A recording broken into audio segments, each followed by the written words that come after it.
Okay, now that we have completed your concept sketches and your rough sketch, we're now going to go on to the final drawing on graph paper.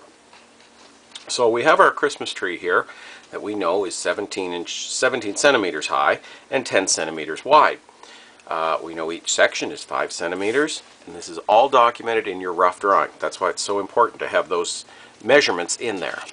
So what we're going to do is we're going to take a piece of graph paper like this, and the first stage is to draw out a rectangle that is the same size as the largest two measurements. So in our case, this is 10 centimeters by 17 centimeters. So using my trusty blue and yellow ruler, we're going to start and go 10 centimeters from here to here. The graph paper is really good because it allows you to follow the lines, to do what you need to do, and keep everything nice and straight. And 17 centimeters down. And as you're doing this, if you come across a few changes that you want to make, go for it. It's not, oftentimes when you're doing final designs, you do see a small error or a small adaptation that you want to do. Okay. So that is, in essence, what's going to be the outline of my wood. Now with this particular one, because of the type of drawing that it is, or the sizes, the simplicity of it, I'm going to actually make my marks at the 5 centimeter marks. So there's one there, there's one there, there's one there. And I'm going to take and draw those lines straight across so that I can see where my Christmas tree lines are going to be. How you lay out your project is up to you. But this is just one of the benefits of the graph paper. And I'm going to do a middle line at the 5 centimeter mark. Again, just because mine is centered that way.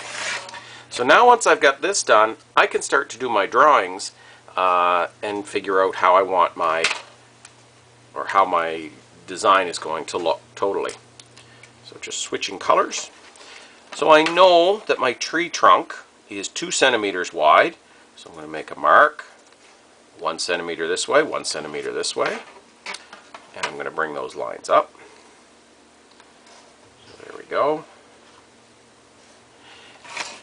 And I know my full width is 10. My middle section, I'm going to do at 6 centimeters, so that's 3 on each side, and I'm going to go an extra centimeter. For me, you'll see why. And so now all I'm going to do is basically connect the dots. Taking the time to do a good job of your drawing is really important, because the idea behind this is that you can take this drawing, or anybody could take this drawing, and make your product. Make what it is that you want made without having been there to watch you design it, or without even talking to you for that matter. Any design books that you see end up, I've built things out of magazines and out of books and such. Didn't talk to the author, I just, looked at the plans, looked at the diagrams, and was able to build it. So this is my finished Christmas tree. I'm going to get this all ready for Christmas. There we go, and down at the bottom here.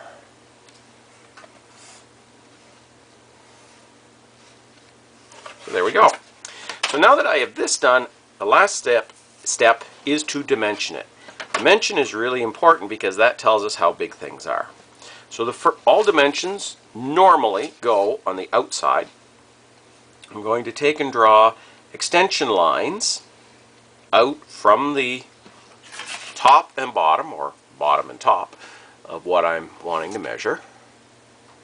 And again, use a ruler. Don't get sloppy. Take pride in what you do. And then I'm going to draw a line like this. I put an arrow on the end of each, and I know that whole distance is 17 centimeters. Now I need to know how much each of these sections is going to be. Don't measure it this way. Don't measure that distance. Measure the distance from here. So on angles, you measure straight. You don't measure the length of the angle. So I'm going to do the same thing here. Bring those lines out. Just like that. And now each of those sections I know is 5. And those go in as well.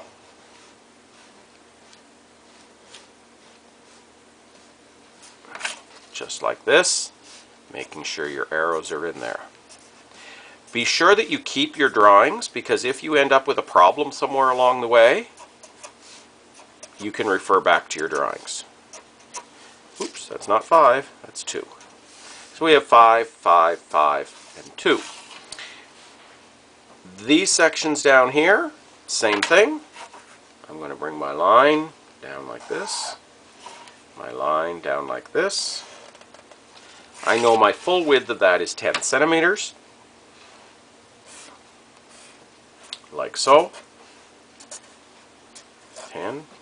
And I know through the magic of television, we have now got a completed design. Just before the little break, I was doing this drawing here and getting these measurements. I also did, just like I did on the side, I did on the bottom here, measured the 4 centimeters, the 2, the 4. I did cheat a little bit by putting my dimensions inside here. And once I got that done, then I just sort of marked these at 1 centimeter. So if you have to cheat a little bit, you can.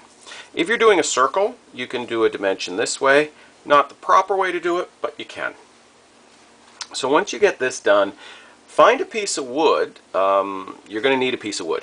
The wood is located down by the window on the silver bench.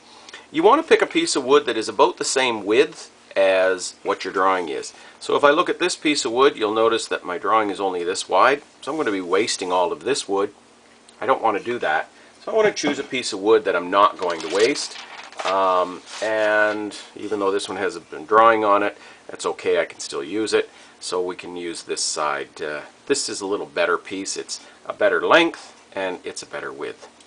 So what I'm going to use for this, in order to get this pattern onto my wood, is I'm going to use carbon paper. Carbon paper is an ink-based paper, or has ink on one side. When I rub it with my finger, it comes off. And what I want to do is I want to take and place that carbon paper on top of the wood like this.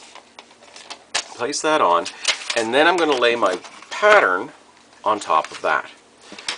So then, using a pen or a pencil, it doesn't even have to be super sharp, I want to line up my wood, make sure that it's all on the pattern. And now all I'm going to do is a little bit of pressure, and I'm going to trace my pattern. I go all the way around. If your graph paper moves, that's not a good thing. You want if the carbon paper moves, that's no big deal. So we get this done. There we are. So now you will see I have my tree drawn out. Haha. And notice that by some miracle we have these dotted lines. That's the other thing you want to do, is you want to do dotted lines after it's drawn. You can see how it came out. So now I've got these dotted lines that I drew earlier. You caught me. I cheated. I have these dotted lines that I drew all the way around the project. And those are the lines that I'm going to cut on. Next class we'll be showing you how to cut. You're going to cut on the dotted lines, so if you make a mistake, it's not the end of the world. So make sure you get all the dotted lines done. If you've done something curved, like was on this side, you'll notice we've got this shape right here. I want to put these lines in here. These lines are cut lines, or what are called relief lines, and they allow me, when I'm making my cut, to do these curves a lot easier. So that's the step for doing curves. Talk to me a bit about that if that's the case for you.